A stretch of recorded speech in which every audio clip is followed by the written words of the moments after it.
দীর্ঘ ৯ বছর পর আবারও ইরান থেকে জ্বালানি তেল আমদানি শুরু করেছে ভারত।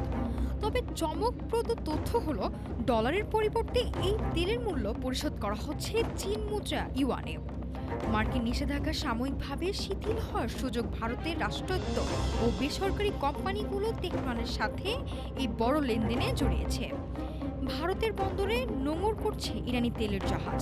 প্রায় এক দশক পর তেহরান থেকে জ্বালানি আমদানিতে ফিরল দিল্লি।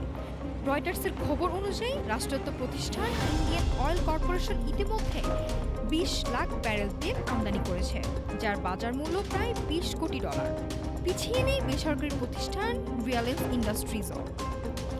এই বাণিজ্যের সবচেয়ে আলোচিত বিষয় হলো মুদ্রা ব্যবহার। ডলারের বিকল্প হিসেবে ভারতের আইসিআইসিআই ব্যাংকের সাংহাই শাখার মাধ্যমে ইউয়ানে মূল্য পরিশোধ করছে ভারতীয় কোম্পানিগুলো, যা পরে পৌঁছে যাচ্ছে ইরানি বিক্রেতাদের কাছে। তবে এই স্পর্শকাতর বিষয়ে এখনো কোনো মুখ খোলেনি ভারতের পররাষ্ট্র মন্ত্রণালয় বা সংশ্লিষ্ট ব্যাংক।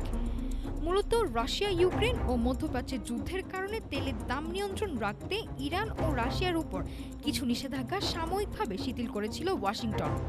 ভারত সেই সুযোগটি কাজে লাগিয়েছে। তবে স্বস্তির খবর দীর্ঘস্থায়ী নাও হতে পারে, কারণ মার্কিন বাণিজ্য মন্ত্রী সাফ জানিয়ে দিয়েছেন এই ছাড়ের মেয়াদ আর বাড়ছে না। আজ রোববারই শেষ হচ্ছে মার্কিন নিষেধাজ্ঞার শিথিলতার মেয়াদ। এরপরই ভারতের এই তেল কূটনীতি কোন পথে এগোয় সেটি এখন বড় প্রশ্ন। নাফিসা সামিয়া, ঢাকা টুডে।